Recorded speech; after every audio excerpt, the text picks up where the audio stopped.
Coming up on Superhero Saturday, we're going to learn how to design your own unique superhero costume.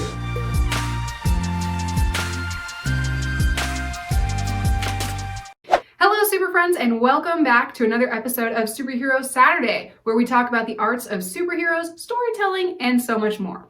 And today we're going to talk about a whole lot of superhero designing, because we're going to go through the process that I usually use to design a superhero costume. Now today we're not going to be going through the whole designing of a superhero character process. I actually have another video of that, which I will link in the description below. But today we're just going to talk about the costume, the outfit, the iconic look that your character has to show the world that they are here to save the day. Now there are a whole lot of really great iconic superhero costumes out there, some of which have been around for honestly in more or less the same shape for almost 100 years. But there have also been so many different superheroes in popular media today that it can be kind of daunting to try and come up with your own unique design that isn't exactly like every other superhero on the market. The good thing is I have a few quick tools and tips and a whole formula process thing to show you just how I make my own superhero designs, some of which are represented on my t-shirt. You can find my t-shirts and designs on my website at www.fearless9.com, where you can see all of the superhero costumes that I've designed for my own characters. So follow along and let's design your own unique superhero costume. The first thing I like to do when designing a superhero costume, a superhero look,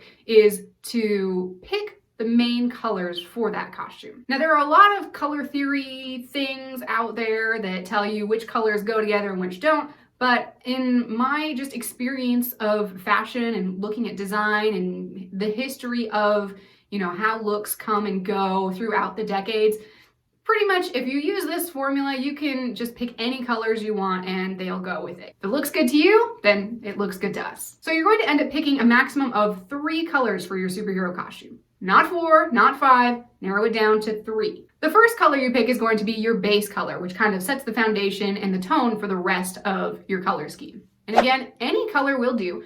If it kind of matches with the vibe of your character, that will really help. For example, Batman's main primary color is black. He's the brooding detective. He's the Dark Knight. So black really works well for him. You can pick neutral colors as part of your color scheme, but they go with pretty much whatever. So if you want to focus on a neutral color like black or white or gray, you can go ahead and do that. But remember that no matter what colors you pick, you can always use those in your costume design as well. The second color will be your main accent color, the kind of dynamic duo for your costume. And then if you really want to fill out your character colors, you can also go with a third accent color, which is just going to be, the very, very little basic details of your character. It can help distinguish you from different costumes that are out there. And again, any colors will work for this. But you can also use neutrals in a lot of these, and even metallics, for example, silver and gold. Whatever you decide, pick your colors and put them on the page. So for today, just for our example here, we're gonna pick some random colors from our little color wheel. I'm gonna spin it around. So orange, it looks like, is going to be our primary color for our superhero costume example of the day. Let's do a secondary color. But looks like green. And just for fun, we're gonna pick one other color for the accent color. Blue. Oh, I like this. And remember, this accent color is just going to be the fine edges. So the next thing you're going to want to work with for your character is the logo or emblem design for your superhero. Again, this can be really challenging to find something that isn't already widely used, especially if your superhero has some pretty common superpowers like electricity or speed. But don't worry, you can always come up with your superhero name and just be as simple as putting the letters for that name on your logo. Logos are really fun to make, and I actually just do them sometimes for fun. The things that you want to keep in mind for this part of the process is that your logo should be relatively simple and really easy to see from far away. So we're going to go ahead and go with a couple of random letters that I think of off the top of my head to kind of build our example character off of. Using the first letters of the name of your superhero identity can work really well. Just put them on the page and make them, a little squiggly, a little bit different than just a random, Times New Roman font or something like that. And there you go. You have a logo. Slap a circle or a shape behind it and you're good. just a random name off the top of my head. I think I'm gonna go with Stasis. I don't know. It sounds random, it sounds cool. We're just gonna use Stasis as our superhero name. So let's start with an S for our logo. Now, S's are really common for superhero names, so let's kind of try and bend this shape a little bit to make it unique.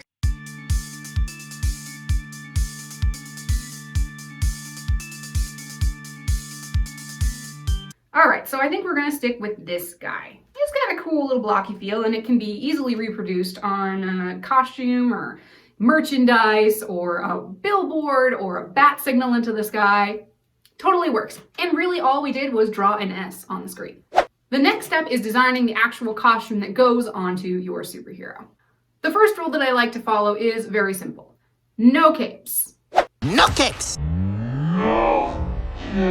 This comes from the movie The Incredibles, but ever since I saw that movie, I realized how dangerous and cumbersome those capes really are. There are only a few superheroes out there that are really popular that still have capes. I mean, have you ever tried tying a towel around your shoulders and then doing some fake karate or something? It really drags you down, and it's a real hazard. So unless you specifically build the cape into your costume and your character as part of their whole, utilitarian thing of fighting the bad guys, then I recommend just leaving it behind. The thing that you don't want to leave behind is a mask. This is a classic superhero thing because oftentimes superheroes want to conceal their identity to protect the privacy of themselves and their family and their friends. You can always go with a classic domino mask, which is what it's called when you just have the mask right across your eyes, like that. And that works perfectly fine for, basic going out and fighting crime. You can work in a little bit more of something that will conceal your character's identity, like a full face mask or something that hides their hair or appearance altering kind of things. But if you want to just go with a simple mask, then that will definitely work. I think for our example today, we're gonna go with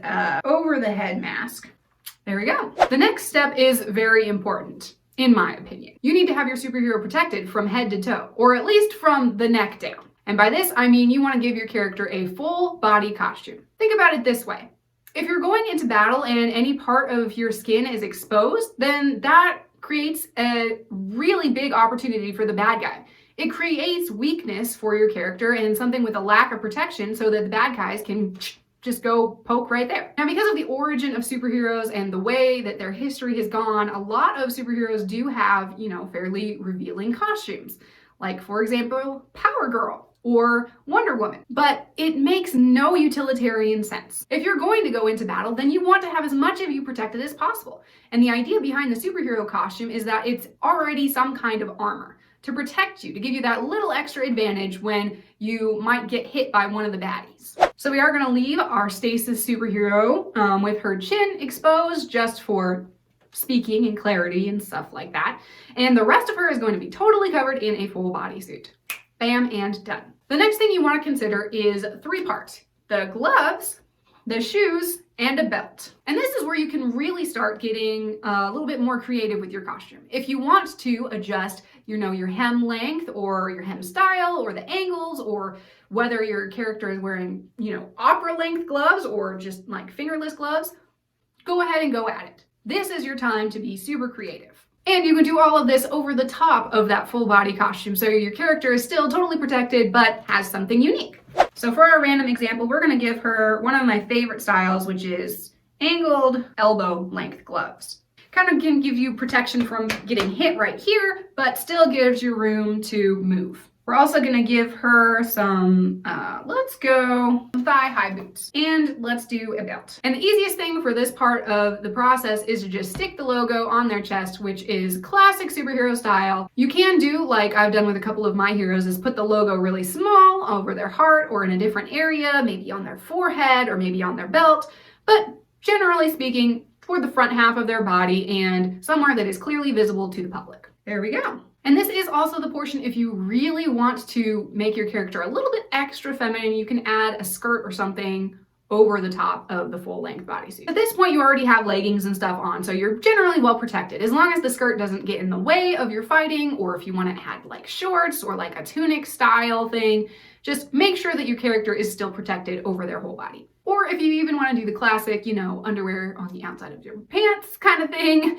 you can go ahead and do that. And I think I actually am. I think we're going to give her kind of a wrestling style underwear thing. Yeah, I think that looks good. And the last little bit here is just to add in the fine details, like where the colors go on the costume and adding any patterns if you would like that. If you want to add some kind of pattern like polka dots or stripes or even like animal print, especially if it's part of your superhero's identity, then you have to take into account what kind of time effort is going to be required. For example, if you want to give your character leopard print for, their whole main body tunic, then you got to think that if you want to draw this character out for 100 pages of your graphic novel, is it going to be worth the pulling out your hair to remember where exactly each leopard print goes? Especially when they're in different fighting poses and close up and far away. It's up to you, but I like to keep things pretty simple. That's why I usually like to go with just some basic bold stripes. It's very classic superheroic and it looks really good from far away. So let's give our character some stripes. Actually, let's go with a shape. We're gonna go like this shape and mimic the underoos thing down there. And actually, I think that looks pretty good. And then if we wanna do the colors, so we wanna pick the base color and use it for basically the biggest area of your superhero's costume. So we're gonna go ahead and do right here on the face portion. And at this point, you can always match things. You can mix things up. Let's do the belt as well. And then we have our secondary color is green. Ooh, this is gonna be bright. The leggings too. And then blue for the accent. And again, remember when you're coloring your costume in that no matter what colors you pick, you can always use your neutrals, which is black and white and gray. I think I'm gonna stick with the whites on this character. And let's give her a skin tone. And yeah, let's go back over the top real quick.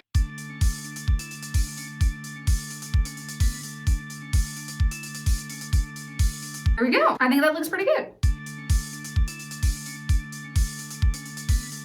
You can also add small details at this point to really make your character stand out. For example, hairstyle or gadgets or tools or weapons, anything that really ties into your character's style of fighting crime and can help them kick butt. These are the elements that will really tie your audience into your specific character and keep that look really unique so that they know exactly who you are.